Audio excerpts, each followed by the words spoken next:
Ian from RTO here. Welcome to the Saturday morning video. So it means it's Richard. Good morning. Good morning, Ian, on this previously wet but now sunny morning. We've got the rain then. It's all mizzle. It's not very nice. No, it's not. But it's brightening up here. Yeah, I think there's a break in the clouds. It looks like it. Anyway, what have we got for you today? Well, we're doing another deep cut top 10. So we're rummaging in albums instead of singles. And we're going to look at some top 10 punk deep cuts that some people, if you're not into punk, you've heard all the singles, but have you heard these songs?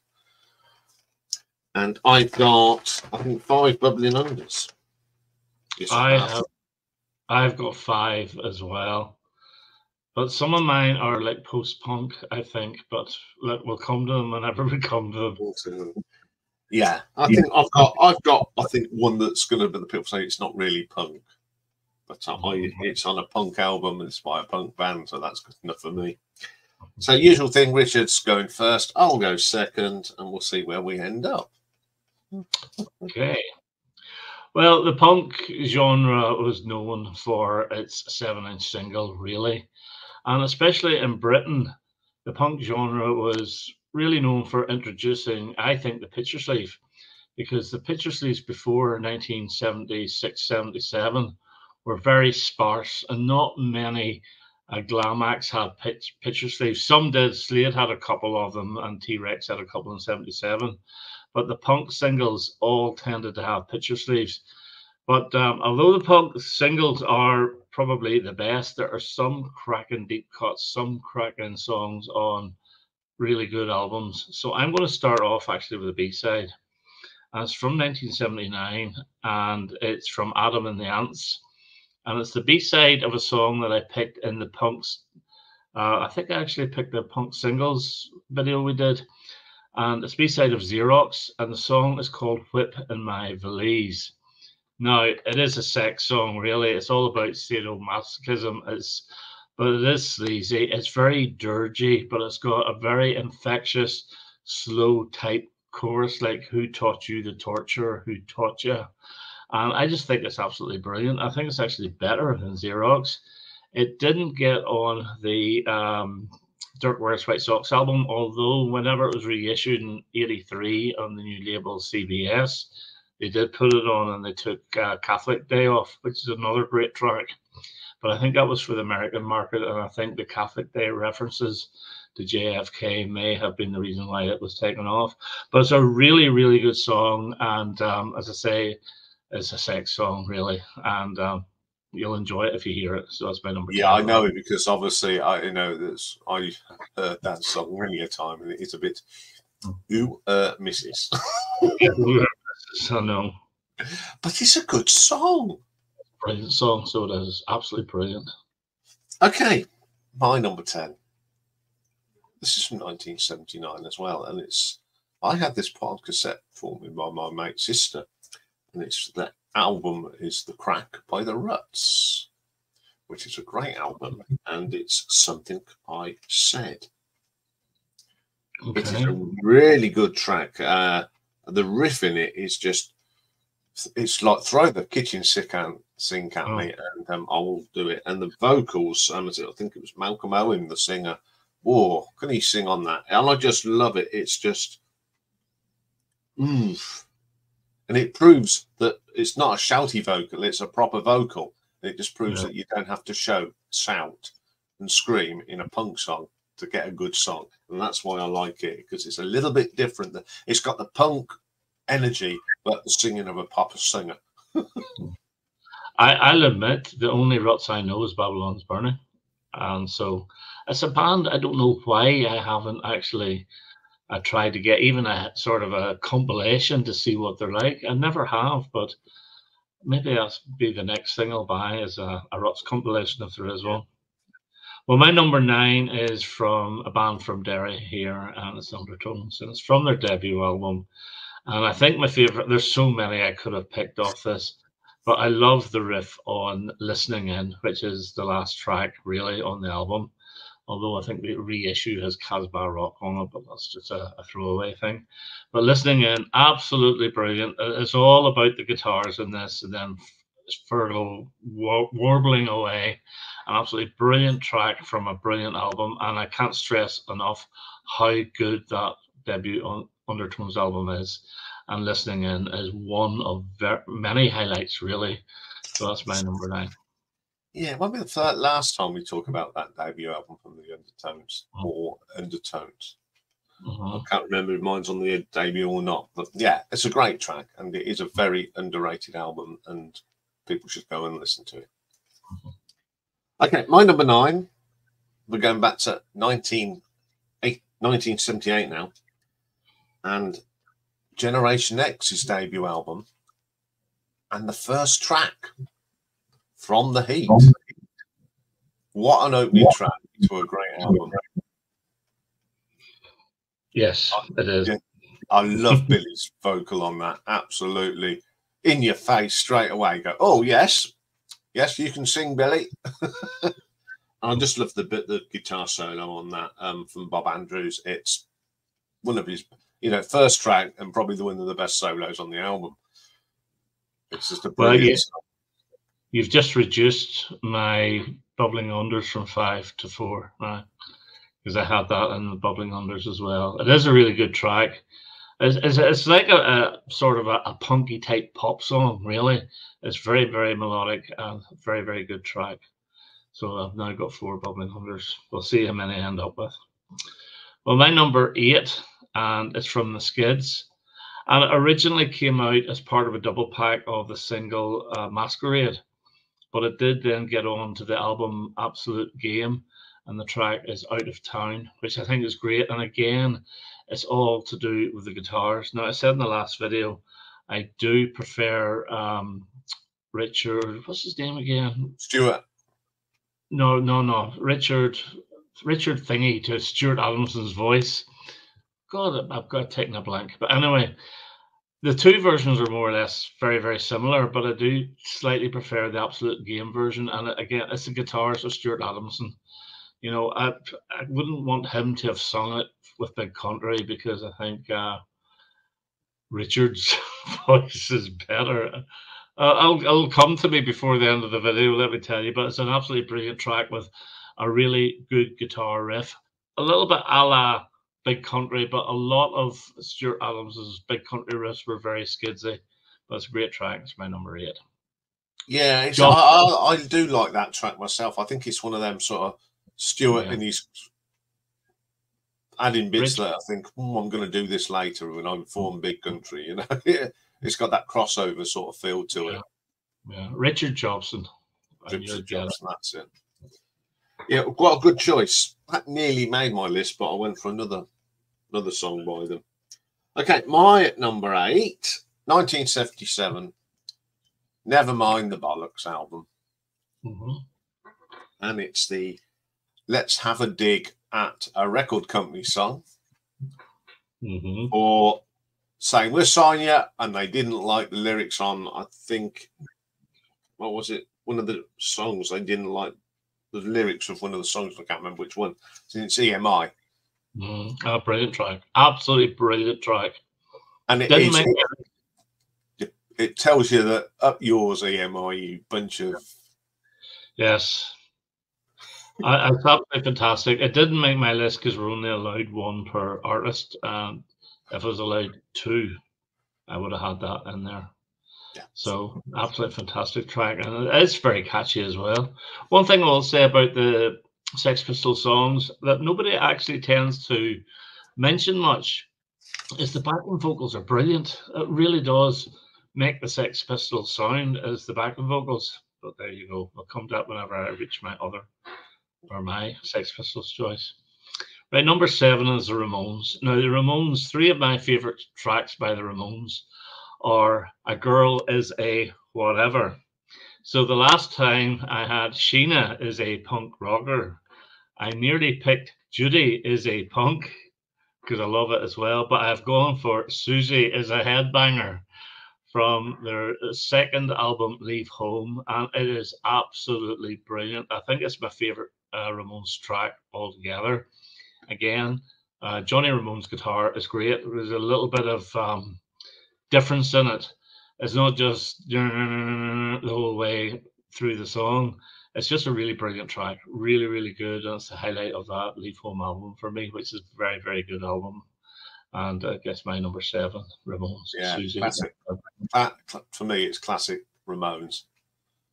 Yeah, forget all the hits. That is just one of the top draw Ramones song. What a good choice. Okay, my number 7. 1978, second album by the Buzzcocks, and it's the track Operator's Manual. All right, okay. Now, I like this. It's got some great drums and guitar, and it reminds me of a song that Pete Shelley did, I think in '83, called Millions of People, But No One Like You.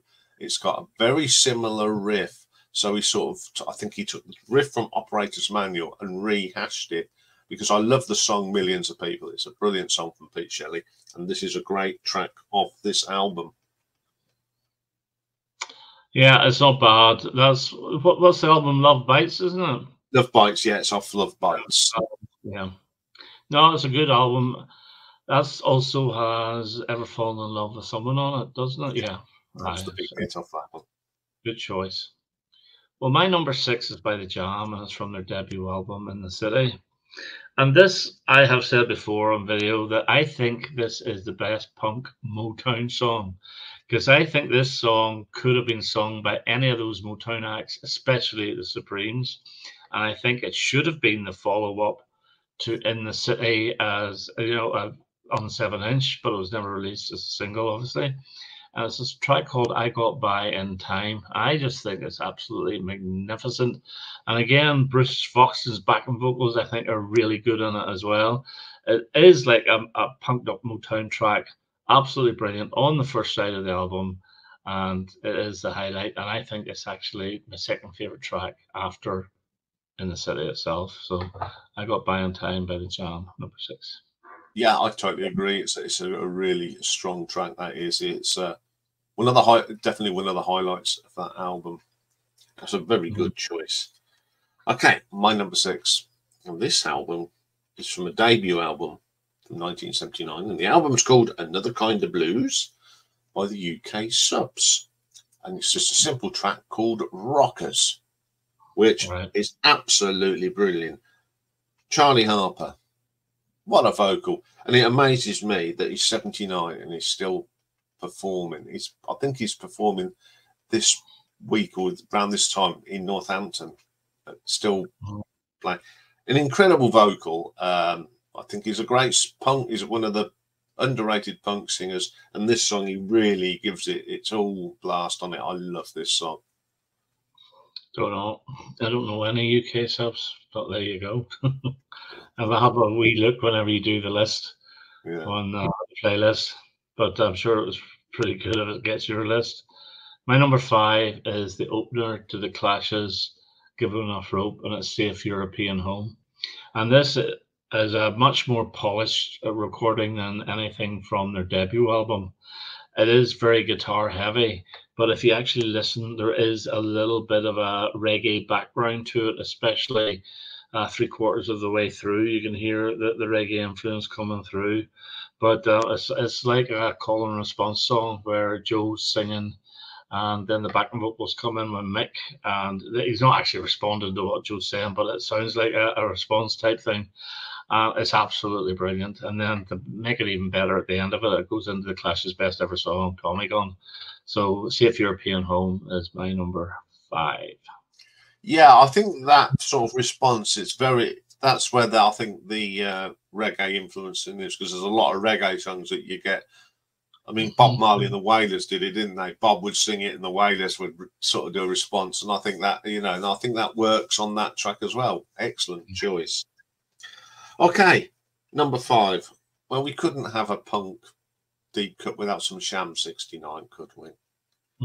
Well, we're going to go to the second album, That's Life, and it's the opening track, Leave Me Alone. I think it's just the thing in this must have happened in every household and still does, where you go and knock the son up, he won't get out of bed, mum and dad have an argument, the sister's in the bathroom tarting herself up, and I think that's just proper life, and that's how it starts. And it's a very sort of Jimmy Percy, is it? Leave me alone, go away, on me, you know. And I think it's a great opening track to that album. It's just an absolute belter, and that bit at the beginning just makes it, like the acting, wonderful track. Again, I don't know. I don't have any Sham 69 albums. I've got a 12-inch with 4 of the big hit singles on it, which is very, very good. So I must check that out. Well, my number 4 is the Boomtown Rats from their Tonic of the Troops album, and it's I Never Loved Ava Brown, who was obviously Adolf Hitler's girlfriend stroke wife at the end. It's just an absolutely brilliant track. The guitars, again, are fantastic. Bob Geldof's delivery is fantastic. It's really weird how you take the first 3 Boomtown Rats albums, and they're brilliant. And then absolutely nearly everything else Bob Geldof has done has been rubbish or not so good, put it that way. But I Never Loved Ava Brown. Brilliant track, and my number 4. Yeah, you're right about Boomtown Rats. When they bought out Banana Republic, what's going on here? It was okay, but the album after it, with it was rubbish. Yeah, it was not the best. Okay, my number 4, we got the Skids. And this is off the debut album, Scared to Dance. And it's Calling the Tune. Now, there is a debate about this. Is it punk or is it glammy? Because that drumming is so glam rock drumming. Yeah. And the guitars are glam rock. But I just love it. I think it's because it's got that glam element to it. Yeah. That I love it, and it's a great guitar work from Stuart on it. It really is good. I know it's a very, very good album, Scared to Dance, so it is. And that's a great choice. And as I said, was it last week, that glam rock had not only an influence on punk, but heavy metal as well. And you've just given an example of the influence on punk. Yes, that it's so Mick Tucker, isn't it? You know, straight out of the Mick Tucker bashing of the drums. Well, my number 3 is from the Sex Pistols, and it's from the same album. And this song is, wow, how can I put it? It's very disturbing, and it's the track Bodies. And I mentioned about the backing vocals on EMI. The backing vocals on this are really, really good. Now, there's a lot of expletives on this song, so it's not for the faint-hearted. And I think I read somewhere, or I saw on YouTube, maybe it was Johnny Rotten, saying the idea came from an actual girl who had an abortion. And this is disgusting. Now, brought her aborted baby in a bag to a party. And they wrote the song about that. And fair play to the Sex Pistols to say it's an effing disgrace and all the rest of it. I'm not an animal, but the vocals are great. It's a catchy tune. It's an absolutely brilliant song, but it is a disturbing song. But still, it's my number 3. I love it. It's just pure Sex Pistols. Yeah, I mean, if you're gonna live, you've a bit. This is what you said. When it comes to the playlist, if you've got Faint-Hearted and you've never heard it, don't listen to it. But it is a good song. That's the only thing. There's bands that have done songs like that over the years. I mean, there's one by a band called Palace, and it's about murdering, but the song itself and the structure is fabulous. Okay, Kurt, my number 3 is from The Clash off their debut album. Is it the blue sticker one or the green sticker? We had the debate the other night, and it's the song I'm So Bored with the USA. Yeah, great song. Yeah. Now, one thing about this, it says on the credits, it says it's Topper playing the drums, but it's not. I think it's Terry that plays the drums on this one. Mm-hmm. Yeah, is it great track. Is it not Terry that plays the drums and all that, the whole of that album? I think he did, but it's credited to Topper, which is a bit strange. But yeah, it's one of my favourites on the album. So I think it's the Clash telling the Americans, Wow. The thing about that album as well, you know that there's an issue with the drummer because there's only 3 people on the cover. There's no drummer. There's Joe, Mick, and Paul on the cover of the album. Where is the drummer? Who is the drummer? But there you go. Yeah. Well, my number 2 is from Stiff Little Fingers. It's a song I absolutely love, and it's from their debut album, Inflammable Material. And it's Barbed Wire Love. And it's a great little punk song. It's highly melodic, and there's even halfway through the song, it sort of stops and goes into like a little bit of a doo-wop section, and then comes back into the bop bop bop bop wire love, and it's absolutely brilliant. And Jake Burns is a pretty good guitarist for being a punk guitarist because he played lead. A lot of people tend to think that the lead guitarist is a guy that doesn't sing. He was the lead guitarist while he was singing, so Henry Clooney just strummed away as a rhythm guitarist. And Barbed Wire Love, absolutely brilliant. And it was close to my number 1, but my number 1, it's brilliant. Anyway, your turn, number 2. Yeah, that was very close to getting in my top 10. That song, that album is such a brilliant punk album. Lots to choose from the deep cuts on that one, but I went with another one, which we'll find out. But my number 2 is from the Damned, off Damned. See Her Tonight. Yeah, good track. Very good track. I think it's the drumming from Rats. It's absolutely brilliant. He defined punk drumming on that. Yeah, that's a very good album, actually. I have it. I didn't play it that much, but when I was doing, I think, a review of 1977, I played it quite a few times, and there are some good highlights on that album. So very, very good choice. Well, my number 1, and I think this is the best punk album ever. It's the second track on side 1, and it's the Stranglers from Rattlesnake Norvegius, and it's Goodbye Toulouse. Now, it starts off with the bass, and then the guitar riffing comes in, and Hugh starts singing, and then the swirling keyboards come in, and they are flipping brilliant. So they are, and the whole track is excellent. And whenever I went to see the Damned, it must have been 5 years ago at least now, and they actually played that song live. I was saying to my brother, I went with my brother, I says, they'll never play Goodbye Toulouse, but I hope they do. But they did. And it was absolutely magnificent. It's a magnificent album, but it is the highlight. That's my all-time favourite Stranglers song. So Goodbye Toulouse by the Stranglers is my number 1. Yeah, you wouldn't expect a keyboard to feature in punk, but Dave Greenfield was absolutely a genius. I have to say as well, I managed to see the Stranglers with Dave Greenfield because he died a year later from COVID. So I actually got to see him. And I must admit, he did not look well. He looked ill. So something like COVID, I knew would sort of kill him off, really. If he got I mean, I saw the Stranglers just after Hugh had left. And they were brilliant. Why?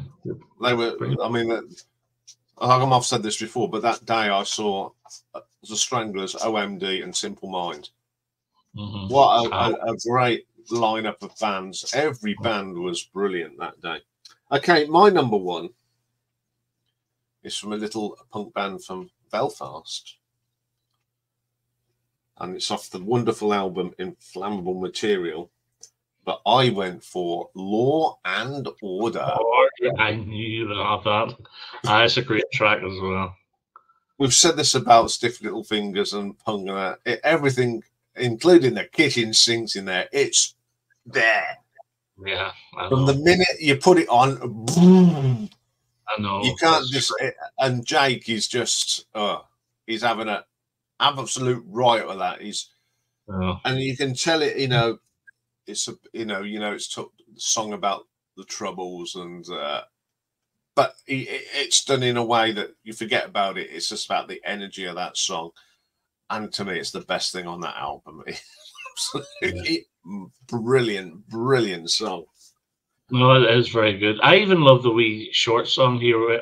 Is it Here We Are Nowhere, which is about 55 seconds long. It's absolutely brilliant as well. It's a really good album. Really good album. Okay, into my bubbling unders. I've now just got 4. And the first one, and I'm putting this down as punk because it's very, very punk influenced. And it's from Toya. This is for Nick. And this is especially for Jimmy Barnes if you're watching. But it's from her EP, the Sheep Farming in Barnet. And then it got on to the Sheep Farming in Barnet album. And it's a track called Indecision, which is really, really good. And Toya's vocals are very punky in it. You know, she's yelping and all the rest of it. Excellent. To me, I prefer her to Susie and the Banshees. I do. Can't help it. You know, you guys are Susie. I'm Toya.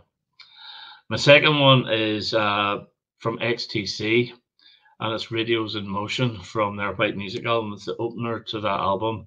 I know you could say it's post-punk, but it does have a real punk edge to it, and it's absolutely fantastic, and it should have been a single.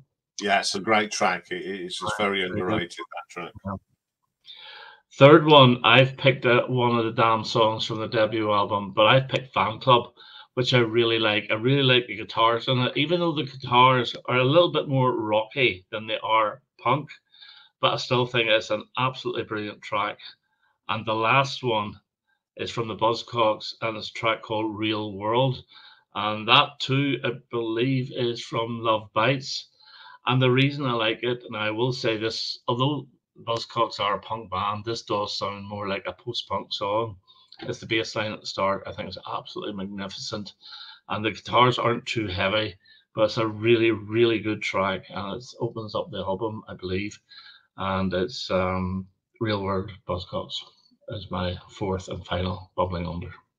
Some very good tracks that well deserve to be in the top 10 as well. You know, I really wanted to get the Toya and the XTC one in the top 10, but I just couldn't do it. Yeah, great choices there. Well, my now 4, because I can't read my own writing. So I've only got 4 as well. The first one is from the Undertones on their second album, Hypnotized, from 1980, and it is the quirky little number, Boys Will Be Boys. Good track. Yeah, it's got some great guitar work from the two bros doing their thing. And then you've got, of course, the wonderful warblings of Virgil, bit of tongue-in-cheeking there, and it's an absolute brilliant track. My second one is from 1982. Plastic Surgery Disaster. Dead Kennedys. Right, okay. Don't know it. Government Flu. It's one of those tracks that's you can't understand it, but boy, is it good. You know, that's what we like about punk, isn't it? Sometimes it's just crash bang wallop and vocals we can't understand, but we love the energy of it, and that's why I love that. Yeah, that's one way of putting it. My next one from the debut album from the Boomtown Rats, and the track Kicks. Very good song.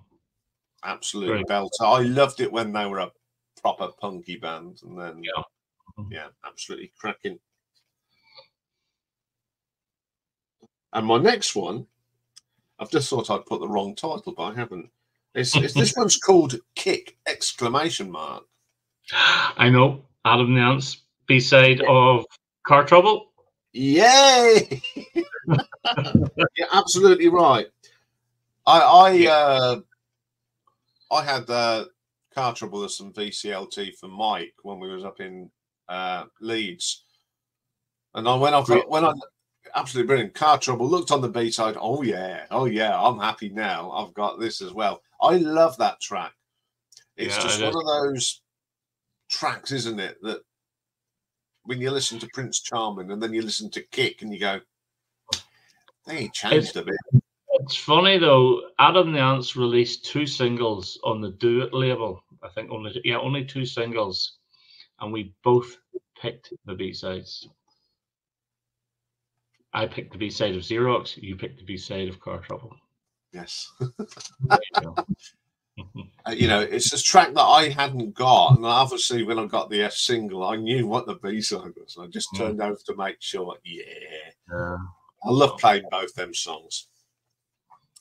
So there we go, folks. There's a little bit of deep cut punk. I'm going to put them all in the playlist today because I think, you know, if you're into punk or you're just getting into punk because you've been watching us to talk about it and it's on the stream, just give you a preview of what is out there except the singles. So that'll be good. Anyway, next time, as we're in the middle of a general election and it's getting really, we thought we'd do something to just brighten up this election campaign, and we're going to do top 10 songs that were in the top 10 on the polling day of that every year. So it can be from any year on polling day.